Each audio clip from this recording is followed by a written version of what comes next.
도전적인 패스를 시도하면서도 성공률은 높았습니다. 이강인의 재능은 대표팀에서 독보적입니다. 본인이 대표팀에 왜 필요한지 왼발 패스로 증명한 이강인입니다.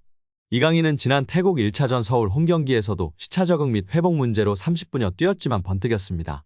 팀에서 가장 많은 기회 창출 3회를 기록했고 크로스 성공 2회 등 공격 지표에서 두각을 보였습니다. 이강인 투입 후 한국은 공격의 세밀함, 창조성을 회복하며 공세를 퍼부을 수 있었습니다. 지난 21일 서울 월드컵 경기장에서 펼쳐진 태국과의 월드컵 예선 3차전을 앞두고는 붉은 악마가 정몽규 회장을 규탄한다. 협회는 몽규의 소유물이 아니다. 는 등 20여 개의 플래카드를 일제히 내걸고 정몽규 아웃, 구호를 외치기도 했습니다. 어수선했던 한국은 태국과의 홈경기에서 부진한 경기 끝에 1대1로 비기며 자존심을 구겼지만 태국 원정에서 명예를 회복했습니다. 약 5만 명에 가까운 태국 홈팬들과 무덥고 습한 날씨 속에서도 한국은 머리를 받고 해야 한다. 는 말처럼 높은 집중력을 발휘했습니다. 결국 한국은 이재성, 손흥민, 박진섭의 연속골로 깔끔한 승리를 거뒀습니다. 손흥민 선수는 경기 후 인터뷰에서 오랜만에 이강인을 끌어안아 봤는데 너무 귀엽더라며 이강인의 기술이나 재능적인 부분은 다 인정하는 수준이다. 수없이 말했던 것처럼 앞으로 대한민국 축구를 끌어나갈 선수라며 동생을 다독였습니다. 기분 좋게 태국 원정을 마치면서 대표팀은 어수선했던 분위기를 어느 정도 봉합하는 데 성공했습니다. 다만 아직 대한축구협회가 갈 길은 먼 상황입니다.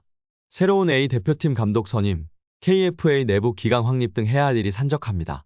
투명하고 합리적으로 차근차근 풀어야 할 과제들이기 때문에 팬들도 지속적으로 관심을 가지고 목소리를 내야 할 것입니다. 이처럼 이강인은 후반 29분 교체될 때까지 공격 지역에서 도전적인 스루패스를 많이 시도했습니다. 그럼에도 패스 성공률은 무려 96%로 단 한 차례의 패스미스만 있었습니다. 위험한 만큼 실패가 뒤따를 수 있지만 이강인에게는 예외였습니다. 완벽한 경기력을 보여주며 자신의 존재 이유를 설명했습니다. 한국에서 펼쳐진 태국전 이강인 없이 선발 명단을 꾸렸던 황선홍호는 날카롭지 못한 공격 전개로 한 골을 터뜨리는 데 그쳤습니다. 반면 이강인이 선발 출전한 대표팀은 태국 원정에서 3골을 넣었습니다. 이강인의 정교한 패스는 손흥민도 웃게 만들었는데요. 손흥민은 득점에 성공한 뒤 어시스트를 기록한 이강인과 포옹했습니다. 이어 경기 후 인터뷰를 통해 이강인은 사랑받을 자격이 있다.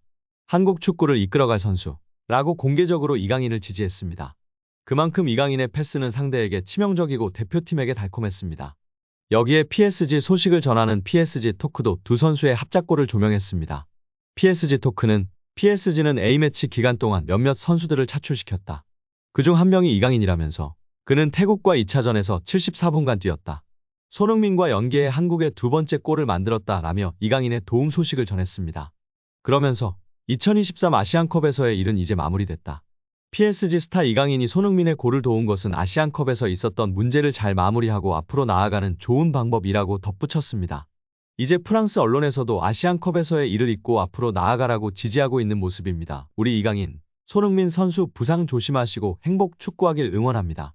여기에 절대 안 뺏기는 이강인이라며 다시금 맹활약한 태국전 이강인의 탈압박 모습이 인터넷에 공유되며 화제가 되고 있습니다.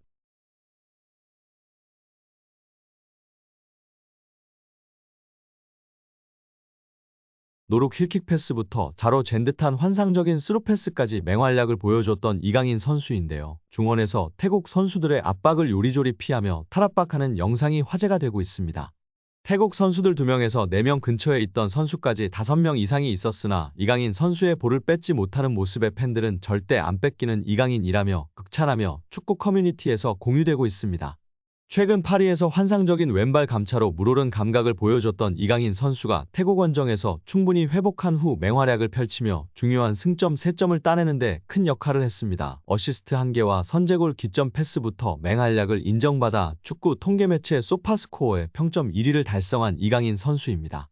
여기에 이강인 선수의 어시스트를 손흥민 선수가 멋지게 왼발 슈팅으로 골망을 갈랐는데요. 이후 이강인 선수가 손흥민 선수에게 달려가 포옹하는 세레머니가 화제가 되었습니다. 근데 최근 축구 커뮤니티에서 이강인 선수와 손흥민 선수의 포옹이 이미 예전에 관찰될 수 있었다며 올린 영상이 무서운 속도로 좋아요와 공유가 높아지고 있습니다. 지난 중국전에서 손흥민 선수와 이강인 선수가 세레머니 때 서로 안기려고 점프하다가 부딪히는 영상이 축구 팬들 사이에 웃음 유발하고 있는데요. 다시금 현재 시점에서 보니 더욱 따뜻하고 훈훈한 장면으로 재조명되고 있습니다. 이제 손흥민 선수와 함께 한국 축구를 위해 더욱 더 맹활약할 우리 이강인 선수인데요. 부상 없이 맹활약하길 기대하고 응원하겠습니다. 유럽 5대 리그에서 페널티 박스 밖 득점이 가장 많은 팀이 파리 생제르맹인 것으로 드러나며 화제입니다.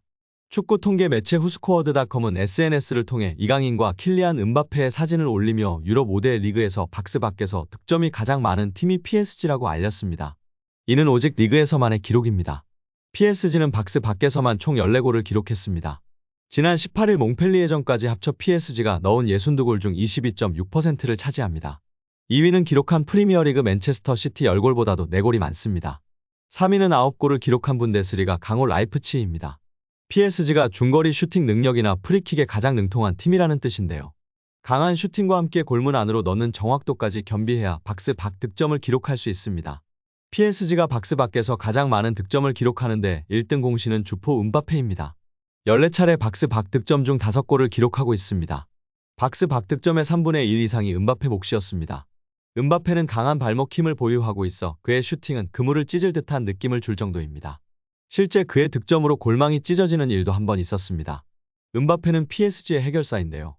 2017년 PSG로 이적한 뒤로 그는 297경기에 나서 247골을 기록했습니다. 올 시즌은 더 경이롭습니다. 리그 24경기에서 24골을 넣으며 한 경기당 한 골을 넣는 페이스입니다.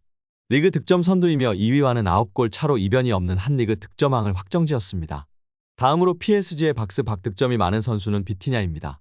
비티냐는 중앙 미드필더로 중거리 슈팅 능력이 탁월한데요. 올 시즌 박스 밖에서만 4골을 기록하고 있습니다. 그는 올 시즌 6골을 넣었습니다. 박스 안 득점이 박스 밖 득점보다 더 많습니다. 은바페와 비티냐를 제외하면 5명이 한 골을 기록하고 있습니다. 이강인도 PSG에 온 뒤 박스 밖 득점에 한 골을 얹었습니다. 이강인 외에 수비수인 리카 에르난데스, 하키미, 에메리, 아센시오가 한 골씩을 넣었습니다. 사실 후스코어드닷컴은 이번 기록을 소개하면서 은바페와 비티냐를 부각하는 게 맞습니다. 그런데 은바페와 함께 이강인을 등장시켰습니다. 그만큼 PSG 내에서의 이강인 영향력이 크고 지난 몽펠리에전 득점이 환상적이었다고 평가할 수 있을 것 같습니다. 여기에 루이스 엘리케 감독이 레알 마요르카 시절 이강인을 발전시킨 하비에르 아기레 감독을 언급하며 화제입니다. 스페인 마르카는 엘리케 감독이 자신의 트위치 채널에서 이강인을 이야기한 걸 발췌해 전했습니다. 엘리케 감독은 아틀레틱 빌바오와 레알 마요르카의 코파델레이 결승전 이야기를 했는데 한 팬이 이강인 성장 관련 질문을 하자 아기레 감독 공이 크다고 말했습니다. 아기레 감독은 베테랑 지도자로 멕시코 국적인데요. 멕시코 대표팀을 비롯해 오사수나, 레알 사라고사, 에스파뇰, 레가네스 등 스페인 팀을 주로 지휘했습니다. 2014년부터 1년간 일본 사령탑으로 있기도 했습니다. 2021년도 시즌 중도에 마요르카로 온 아기레 감독은 이강인, 쿠보 다케우사를 활용해 스페인 라리가 잔류를 이끌었습니다. 지난 시즌 이강인을 한층 더 발전시켰습니다. 수비 축구를 하면서도 이강인의 기회 창출 능력을 극대화했습니다. 이강인을 다양한 위치에 쓰며 빌드업 시발점 역할을 맡겼습니다. 본인 중심 전술의 이강인은 더 능력을 선보였고 마요르카가 라리가 중위권에 오르는데 혁혁한 공을 세웠습니다. 라리가 정상급 미드필더로 분류돼 많은 팀들의 관심을 받았습니다. 오늘 영상은 여기까지입니다. 끝까지 시청해주셔서 감사합니다. 늘 건강하시고 더 좋은 영상으로 찾아뵙겠습니다. 구독과 좋아요도 잊지 마시고 부탁드립니다. 감사합니다.